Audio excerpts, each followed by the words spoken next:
Hi, friends. Still with me, Rachel Adistern in Indo US. Today, I will talk about as a military mom who's just graduated from the Air Force Academy, which is continuing to become a new pilot training. I will have a very, very special guest. She is Bonnie, and she is the wife of my son. I would say commander because he was an AOC for my son while he was in the Air Force.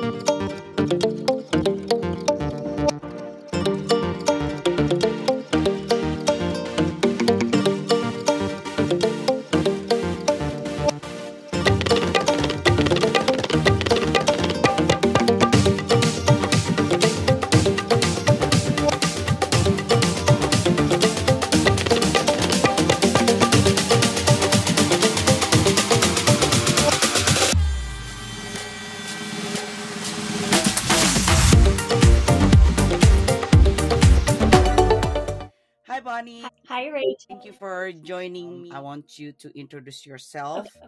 a little bit kind of like your husband and our relationship too. And lastly, how do you met before my next Thank call? you for having me. I'm so excited to be on with you. So, I met Daniel, my husband, when he was a junior at the Air Force Academy. So, we dated through the academy. We got married right after graduation. And um, he's been in the Air Force for 14 years. So, we've been married that whole time, all through pilot training. We have four kiddos.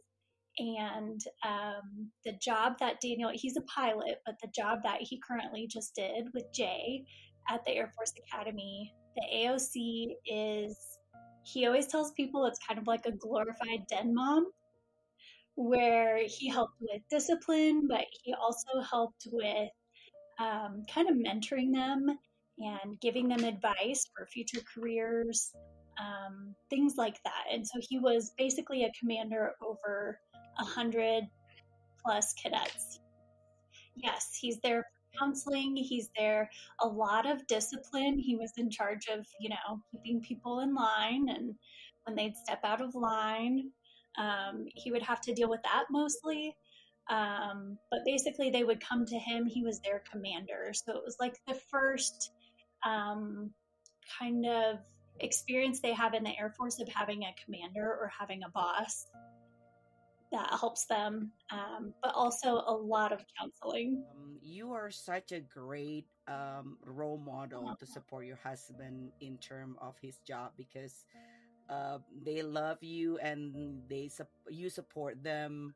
Okay, one of the reason I want to interview you because that part, being the mom and being the wife, kind of like the fine line to support our family yeah, member, right? Even this can be yeah, listened by the sibling too, by the way. So can be supporting how we can support our military member especially in the pilot training. After the graduation from the Air Force Academy, were you able to accompany your husband right away, or and then because this episode is specifically about the pilot training, so will you go directly to his pilot training? so right after graduation, I'm so sorry, my cat keeps walking. So right after graduation, we had the 60 days that they have, which was amazing for a honeymoon and for finally getting to be together after the academy. And so it was a little weird because we had to find a place to live for 2 months. But after 60 days, we went straight to our pilot training base. Some couples and some new lieutenants have to go casual. So they have to go to a different base for a little while. But their spouse can be with them during that time. So you can be together. But then we went straight to Enid, was our pilot training base. We were there, and Daniel was casual at that base, which means there's kind of a wait list to start pilot training. And so they give them just like a little filler job until actual pilot training starts. And that happened in the fall for him. This question probably question for the one who's married, right? So basically right after you graduate, the right away the payday is straight up as already have a dependent paid, right? Um, things with paychecks, and I'm sure your lieutenants will soon learn, sometimes there's a lag. I honestly can't remember if it went straight through, but they do back pay. So once we show when we got married, they pay us from that point forward. We're a dependent. You get your dependent pay, yes.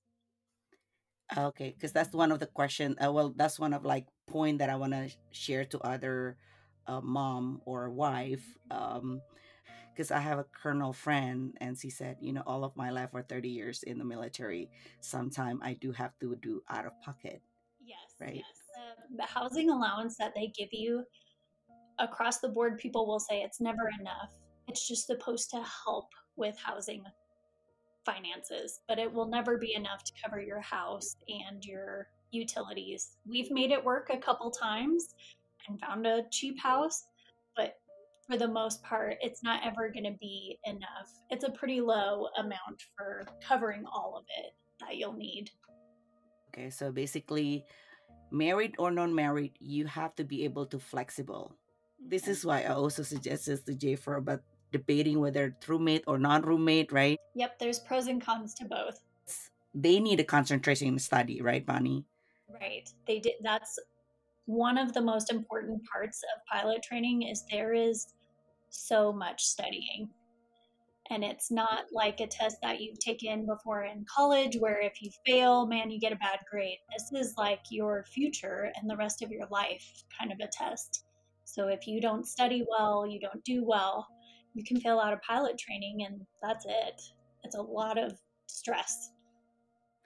Yeah, you're my second person interact as a pilot training wife, and from both of you guys, I learned that your husband literally come home, dinner, and go back to the room for studying. How'd you to deal with it as a wife?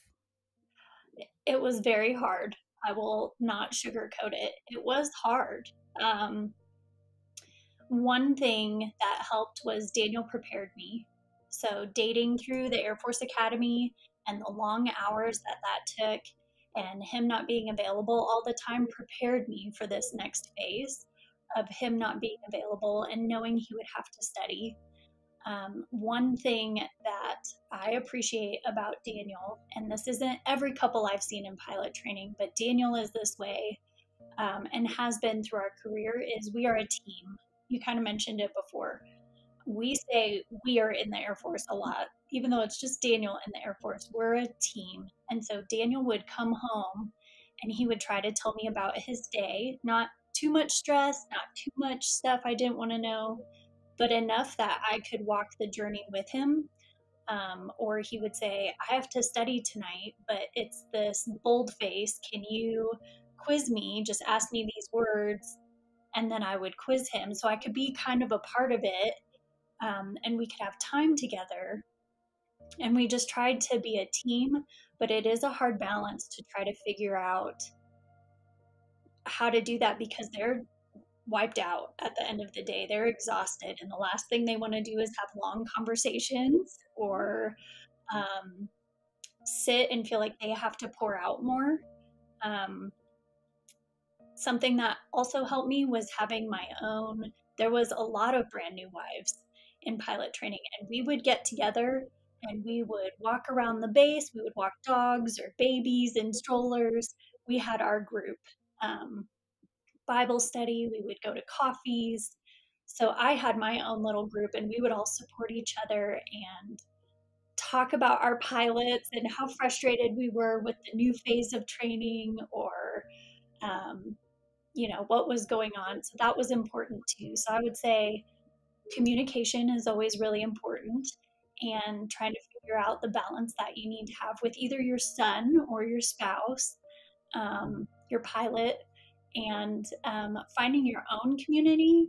If you're a new spouse, like find people that you can talk to and fill that part that your spouse just can't in that time. I know that I'm going through as a mom, and this is what your suggestion is good for the new pilot training that coming into this program. He always express what kind of plane that his end goal was. What do you think about that as a supporter support system for him, whether it's a wife, a sibling, or as a mom, you know. Yeah. Yes.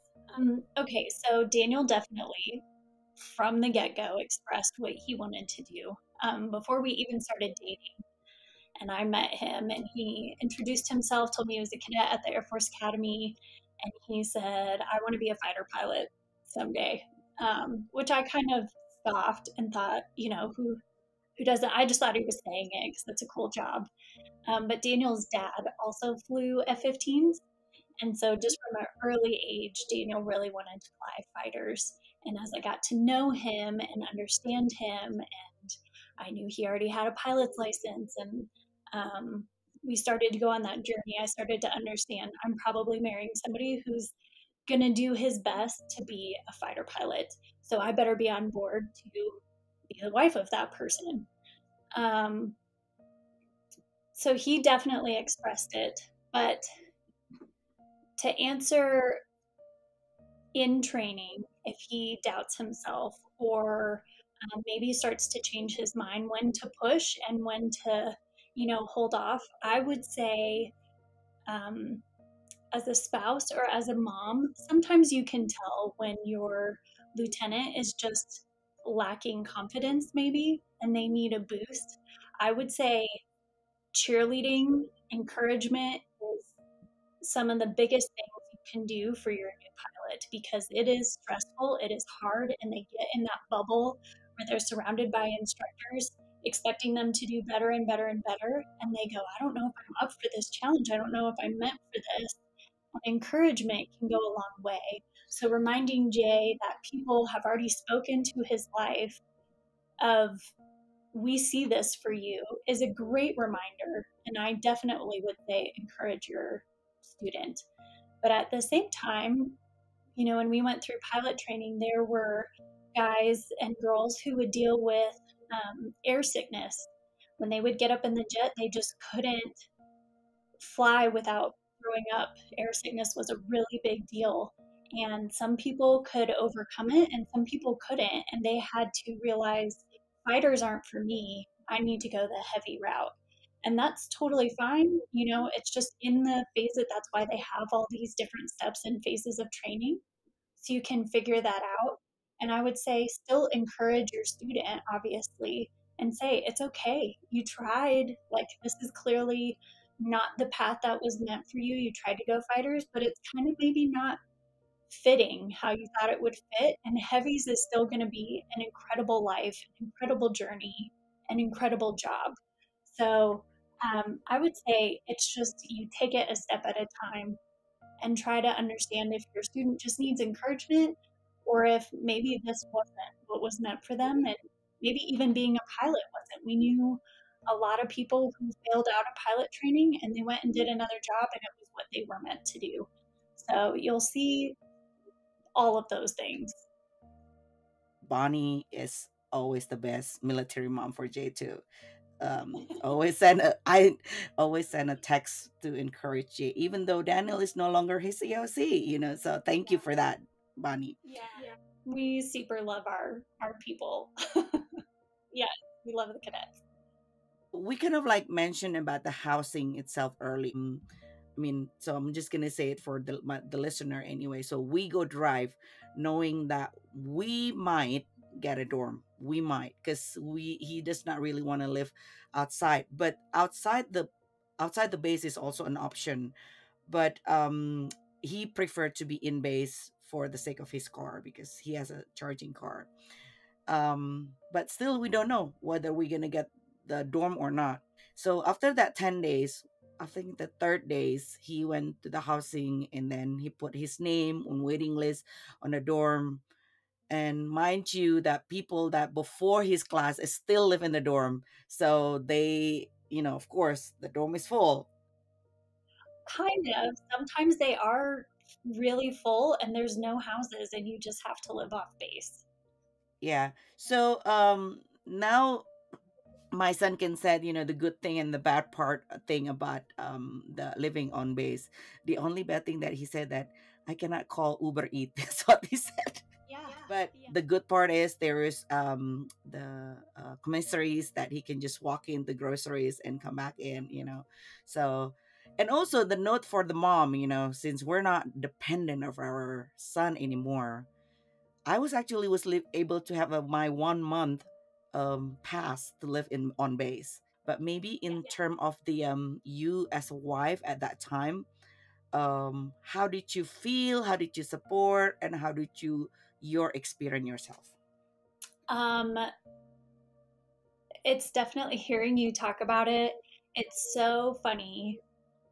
On this side of it, it's funny. It's not funny when you're going through it, but that same situation is going to happen every time Jay moves. You're going to get to your next base. It happened to us every time where you can look online and you can maybe find a house, but you literally move across the country and try to find a house in 10 days. Whether you're renting off base, you try to get on the housing list. Do they have space? Um, they might not. They might not have space. And so you have to live off base. And where are you going to live? And is there a house within your housing allowance or do you have to pay more? Is it really far away and you're going to have to commute? All those things. It's something that military wives all just smile and laugh about because there's not much more you can do. We all just know the craziness of trying to find a house. But it's part of the adventure. I don't know how many times it's worked out, like you said, where there's an angel in the housing department, or you get to meet a family that happens to be moving the same time you do, and you get to move into their house, they're moving out. It does always work out. We've never been homeless. Um, but we've definitely lived in places that I didn't love, but we were only there sometimes for a year or for 2 years, and it was okay. Um, so I would say you just have to know what you're getting into as a spouse, that the military is, there's going to be those rough, stressful moments, but you can do it together. You can be a team together. You can laugh about it together. And we've definitely stayed in one bedroom hotels with 3 children and our cats, and it grows you in ways that not having those experiences, it wouldn't grow you. So I know even as a mom, getting to be there with Jay in that hotel, you have those bonding moments that you guys did something hard together and you worked it out together and got to find an answer together. Where is the fine line between encouragement or being pushy?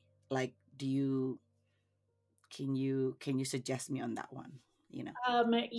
I was talking to Daniel's mom, my mother-in-law, yesterday, and I said, from a mom's perspective, tell me what you think. And she said, um, the academy is a good growing point because your child has moved out of your house. They're becoming an adult. They're gaining independence. They're doing hard things without you. And they kind of need mom and dad. They kind of come home for breaks. But they're growing up and they're starting to live on their own and they're breaking away from needing you more and more. And I would say pilot training or their first job, whatever they got as a lieutenant, is just the next step of that, where they need to step into becoming their own adult or getting married and having their own life. And it is a part of like stepping away as a parent, but also being available and being there if they need you. And I can't imagine what that would be like. I'm not quite there in parenthood. But I would say it's going to be different for every lieutenant, every student. You know your child, and there's probably going to be times where you maybe overstep and you're trying to encourage more or suggest more, and your student is like, "That's enough, mom. I don't want to hear it." And you'll know. I feel like you'll figure out where the boundaries are of, okay, I need to let them figure this out and handle this, or they're struggling and they need you more and you communication is key. I would say in marriage or with parenting, that just talk to your person and say, what do you need from me? Do you need me to back off? Do you want me to engage more? how can I best support you during this time? So my question is like, what would you be suggesting? Like, no, don't visit at all during T38, or do visit, stuff like that. So what do you think the best part and the like little clue, you know? So the easiest answer I would say is visit during holidays because they get a little bit more time off. So holidays are always a win. But yes, the I would say every phase of the three phases are hard in their own way. The academics in every airplane that your son will fly, I still can't wrap my mind around how Daniel learned the information that he did because he would literally come home. He had a duffel bag full of just paper, loose leaf paper that he had to put in binders, and it was like 3 feet tall. And he had to learn all that information in like 6 weeks. I mean, they are dreaming about it. He would be talking in his sleep about it. It was just so much information crammed into his head. So the amount of studying and memorization, and they just have to be on it with knowing limits and all the things, which is good for them because you want them to be safe. Um, but it's a lot, and it's every phase of training. So when they fly that T6, even the DA-20 in Pueblo right now, Jay is learning so much information to fly that simple plane. So the T6 is going to be even more, and the T38 or the T1, even more information. And then as they're flying and learning to do what they've been learning mentally, it's just a lot. So I would say don't plan to visit very much unless they ask you or want you. Maybe say, is there a time that I could come visit? Weekends are probably best, but yes, they're going to be cramming. My husband used to sleep almost the whole day on Saturday because he was exhausted. He'd get up, kind of have a few, maybe an hour or two of free moment, and then back to studying. And same on Sunday. He would maybe take the morning, but the whole rest of the day, he would either have bros over that would be, they would sit, they had a poster on the wall and they'd be pretend flying in their chair or briefing to each other.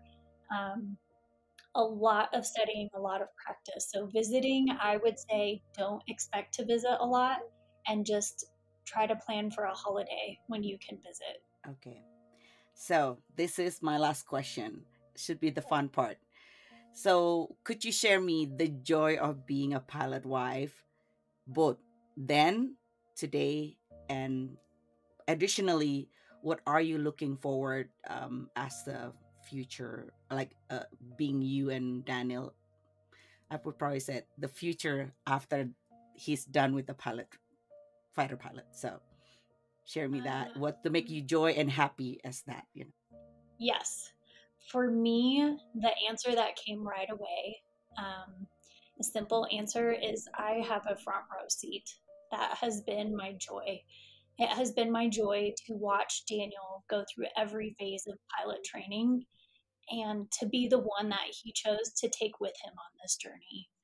Um, so every success that he got to have, we got to have. And I just have had a front row seat to the hard days and the joyful days and the days. Um, this is also to go back to your last question of visiting. There is going to be a time where they have track select between T38, T1. That would be a great time to visit. You get a front row seat to go, okay, you're sitting on the edge of your seat. What is my son going to get? Did he or my daughter? Did they get the T38? And you get to be there. And it's incredible. It's so stressful. It's so nail bitey. But even drop night, when they go through all that training and it's like, what plane are they going to get?